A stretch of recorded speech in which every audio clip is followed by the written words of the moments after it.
Hi everyone, this is Rosie and welcome to my studio where we can explore creativity together.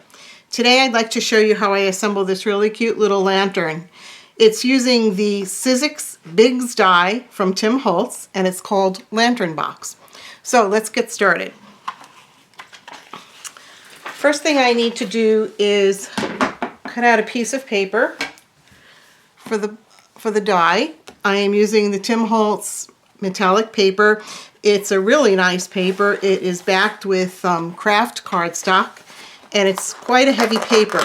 I'm actually making this for the Christmas tree as an ornament, so this is a nice paper to use, especially if I want to be able to save this and use it year after year. It will be very sturdy. So first thing I need to do is cut the paper to size, because I will be using my Big Shot, and the paper cannot be wider than 6 inches. So first I'm just going to size down the paper.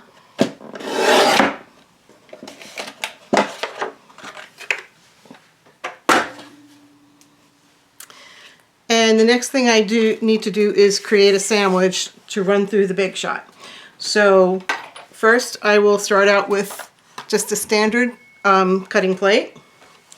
And then of course I need my die. So it's right here. Now, if you look at the die, you'll see that there are some outlines here for the shape of the lantern.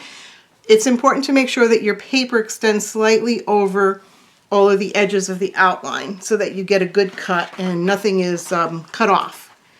So I'm placing that on there. The paper needs to go face down. And then the next thing I'll do is put a crease pad on top.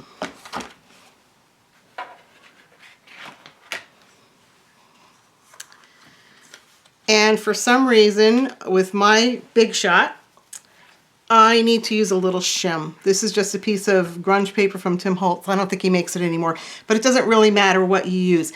Now, you may not need to use a shim on your particular die cutting machine. I need to use it on mine. With the paper that I'm using here, because of the thickness of it, it does not seem to cut all the way through with the amount of pressure I'm getting without a shim. So experiment with the paper that you're using and your machine.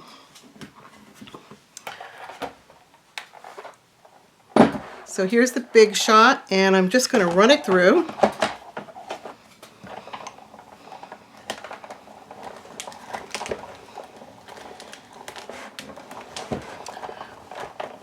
For me, one pass is enough. And I take everything off, and here is the die. So this is what the die cut looks like. You want to make sure that you get good score lines here. You can see I have a fairly deep impression on all my score lines. Now, first thing I do is just fold everything back on the score lines. I'm just doing a gentle fold. I'm not burnishing anything down here. And this little tongue piece right here, you need to fold that back also. So you just keep folding on every line that you have.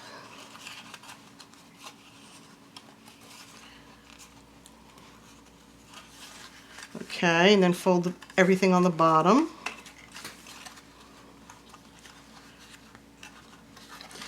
Now this right here, this is a little tab where you're going to be applying some adhesive. And then you're just going to fold back on all of the sides.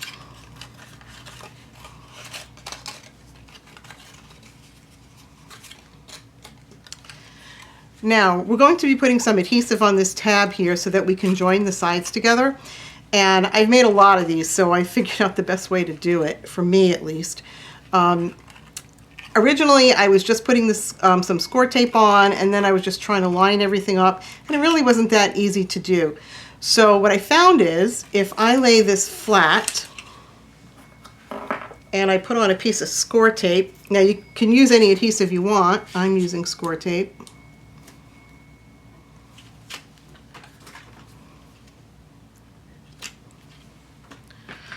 Burnish that down just a little bit, and I'm going to take off the release paper.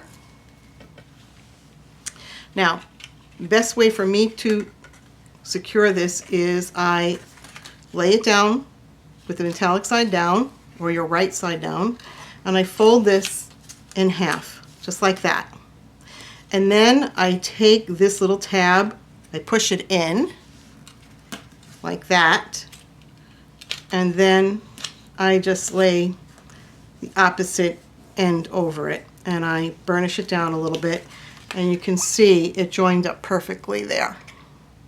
So the next thing that you need to do is fold down this bottom piece right here, and then you'll fold in the sides one at a time. They'll pop right in there. And then this little piece, the tongue here, is going to slip right under this part right here. So you just slip it in. Usually will pop right into place there. And then for the top, one thing you want to make sure of is that everything is folded correctly. There have been a couple of times when I made these and I missed a fold, and I had a lot of trouble trying to connect these side pieces together here. But when I looked, I realized I didn't have the fold done correctly. So just make sure all your folds are done right, and then you're just going to line up this notch with this notch, and you're going to press them together.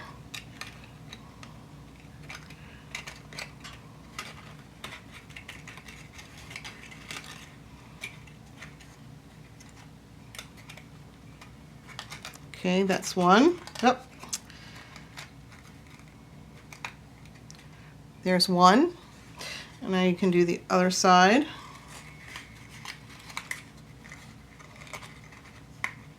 Just like that.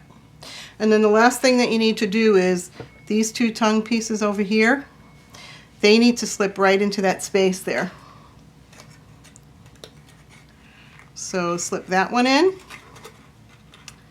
and you'll slip this one in.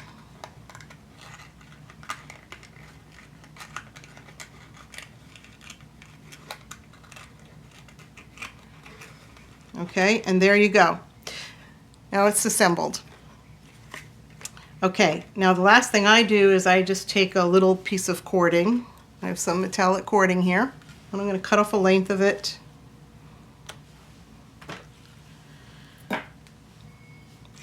And then I'm just going to tie a loop so that I can hang it onto the Christmas tree.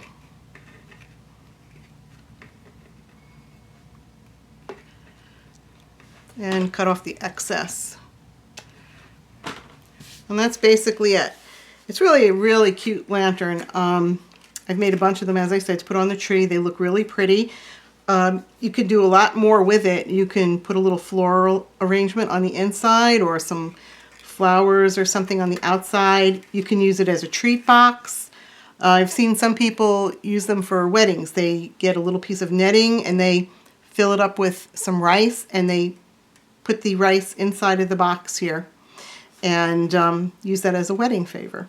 So there's really a lot of uses for it, and it's a very cute and simple, easy project.